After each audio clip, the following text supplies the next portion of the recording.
It's Kara. You're watching Really Famous. I'm about to open up Jim Gaffigan. He's about to talk about some things that he does not get into on most interview shows. Let's go. But to come up with your comedy, you've got to be pretty complex. Your mind is probably thinking all the time. Are you like an always thinking kind of guy? I'm always thinking, but I'm also somebody who, even as a little kid, I like, ironically, given I have 5 children, I like my time alone. I liked sitting in a room coloring. I like uh, obsessing over a scene in a movie. I like writing jokes about ashtrays. I like small tinkering. I like gardening. I have a garden now. So you're staying there long term then in this house. You Well, have a it's garden. only renting, but I don't know. It's and I'm happily married, so I got to see what the spouse wants. My wife grew up in Milwaukee, in the city. I grew up in rural Indiana, and I only wanted the city. Like, I thought that going to the suburbs, like there was a conveyor belt that took you to the suburbs and you died. And I'm enjoying it. I mean, I'm enjoying it more in life that my kids can run in the yard and we don't have to worry about them interacting with someone who might have it, because my wife is also high risk. She's immune compromised. So, safety as a motivator has made it even more appealing than it is. But it is nice. That's right. And she's doing well. Yes, thank you. That's amazing. By the way, I heard her on a podcast. She was a guest on somebody's podcast maybe a year ago or maybe 6 months ago. It was incredible. I really applaud all of you for dealing with the whole situation. It seems like you all dealt with it or are dealing with it really well. And I'm Yeah. sure it's really hard. Yeah, no, it's my wife describes it as the brain tumor prepped us for the pandemic, where, but the pandemic is different because, when she was laid up, we implemented this support system, including her family and all this. But of course, during the pandemic, you've got these kids. You can't just have babysitters coming in and out. So everyone's on board all the time. And in some ways, it's great. It's important time, but it's also, I miss stand-up. I miss traveling. I miss airports. I feel you. So you filmed Most Wanted in Canada. Was that filmed there? Yeah, it's filmed in Thailand, Vancouver, and Quebec. Okay, that was very cool. I love the scenery. I saw all the French names in the credits and whatnot. Yeah. And I just have to tell you, it was a great story. I think people will enjoy it. Good film, edge of my seat, really layered and good stuff. And when you kind of blew your top, so it reminded me of, okay, I would need to ask Jim this one question. Yeah. So what sets you off? You seem like you have no temper, but I imagine that at times you do. So like what kind of thing sometimes sets off your temper? Oh, well, I mean, I think any parent gets set off. Look, we're in a pandemic.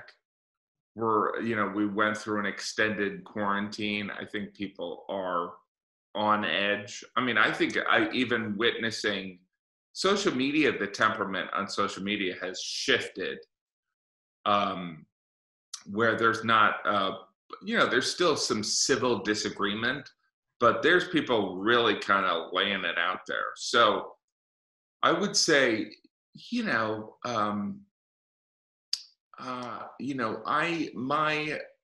my anger, it's, I would say, my kids really being disrespectful really kind of gets me.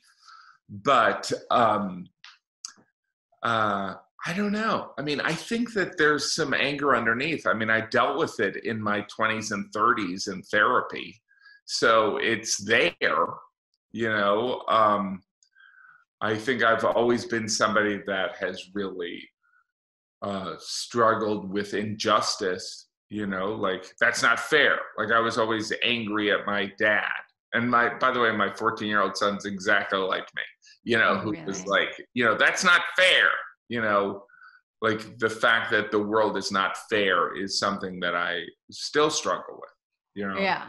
And but you know, there's different moments, but like acting in um you know, Most Wanted, or in this movie American Dreamer I did, you know, I can be a little bit of a loose cannon, which is, it's, I don't want to say it's fun, but when you're portraying someone else who doesn't have to follow the social norms, or somebody who, you know, doesn't want to engage in, you know, articulating their feelings, it's fun to treat yourself to that. Yeah, it's an outlet too, and it's Yeah. probably therapeutic. So what are some of the lessons that you learned in therapy? Like were you in it for a long time, or are you still, and what did I you? would say I was in it for about 10 years. I think that, you know, I learned a lot of, you know, some of it is self awareness. By the way, as a comedian and an actor, you're constantly in this never ending adventure to understand who you are. And I don't think that I'm somebody who is, um, you know, it's like I could blame it on family culture, but you know, I have two emotions. I have anger and exhaustion. You know what I mean? So I'm not somebody who so I have to kind of look at articulating. I mean, I have to look at like understanding how I feel in situations. So I'm good in a really high stress situation, but I'm also, there's a waspy side where I won't articulate my anger and it'll build up. So I don't know, you know, but I think I used to just be like, when I was dealing with so much frustration in my career, I had this, you know, I think that I was angry about things I couldn't control. Like I was angry where my career was at.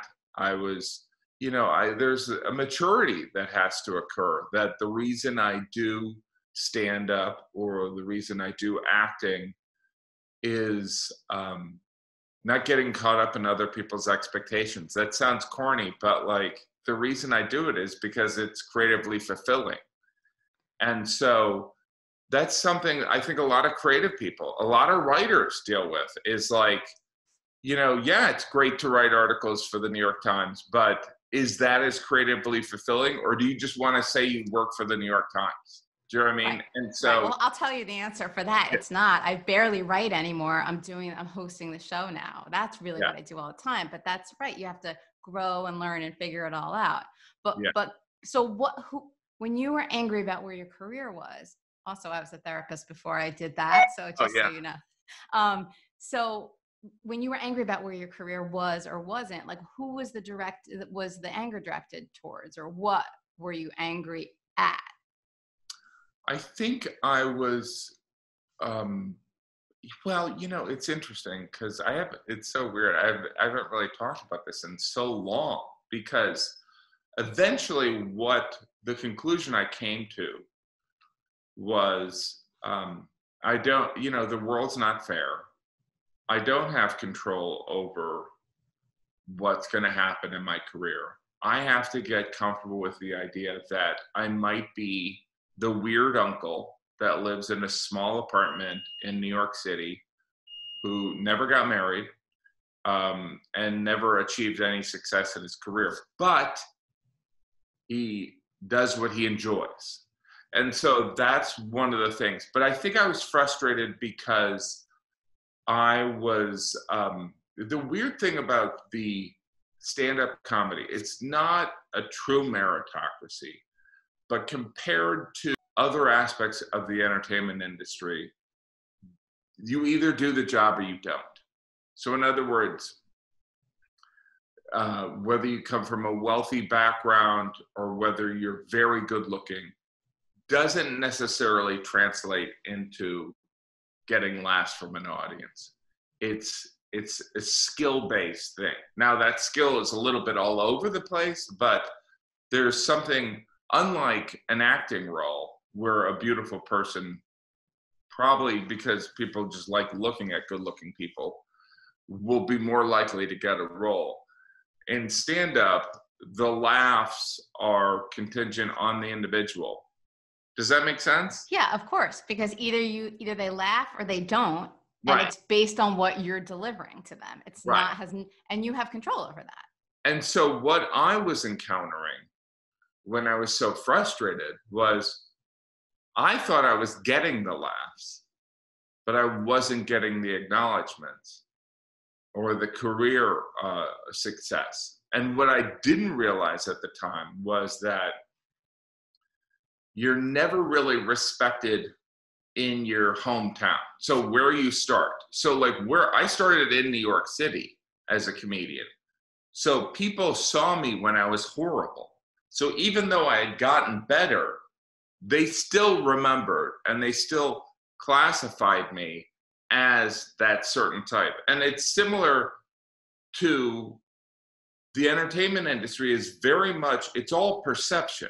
So, you know, as a comedian doing a dramatic role, people might be like, that's so weird that you do a dramatic role. But, you know, I was a stock boy when I was in high school in a grocery store. It's weird that I'm a comedian. Like, it's the perception. You don't have control over it. You can't control it. But there is something about being aware of it. So me being perceived, you know, understandably as a clean comedian who's family friendly, who's a family man, is a benefit that I take into dramatic roles where I end up revealing a darker side. I think it makes it more fulfilling for the viewer. Yeah, totally. So what do you do then now when you feel, because there must be, even though you're super successful, clearly, still you must feel like some doubt must creep in or some, oh, I'm not enough, whatever. Do you still get it? And what do you do about it?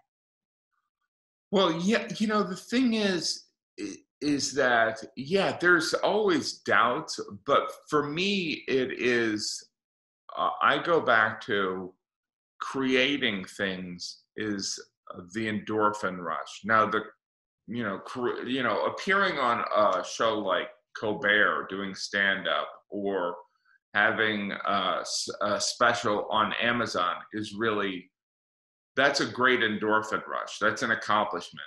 But it's also, stand up is also similar to like just acting in a scene in a movie. It's the small pieces of the creativity that are fulfilling. So what I've been doing during the pandemic is I've been posting a video daily on YouTube, and I've done original shows, and I've done these CBS Sunday morning commentaries, and I get the creative fulfillment. Do you know what I mean? I'm not going to say it's normal, but it's, you know, it's weird. It's like, as you who does this show, it's like, you know, is your show going to balloon and be a huge thing? Possibly, but the fulfillment you get from doing it is more important. Totally. I couldn't have said it better myself. I know, you know, I appreciate that. That is so true. So congrats on Most Wanted. I'll put a link down below. And congrats on The Pale Tourist. I watched the first 2 episodes. Hilarious. My son and my daughter watched with me. They loved it. So I wish you a lot of success. Thank you. Appreciate it. Take care. That was Jim Gaffigan. What did you think about this side of Jim? Let me know in the comments below. And if you want to check out his new film, Most Wanted, I'll put a link in that below as well. Make sure you're subscribed to Really Famous, and I'll be back with more celebs for Real Talks very soon. Do you remember that New York Times piece about you and your Sunday routine? Yeah. That was me. That was you. Wait a minute. And is this, and then is this on your website? It's on everything. So, right. Your article on my website, you mean? No, but I think I remember when I was doing research for that interview, these are on your website, right?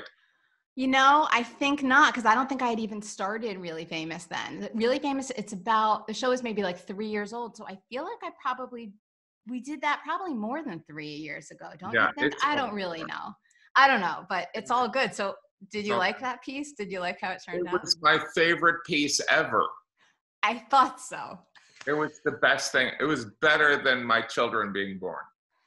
Exactly. I mean, come on, at least you're being honest. I am being honest. If you like this video, please make sure you smash that like button and tap on subscribe for more real talks with your favorite celebrities. If you didn't like it, that's okay. Make sure you tell all your friends to check out Really Famous with Cara Mayer Robinson. They're the worst videos ever. You've got to check them out. Thanks for watching. See you soon.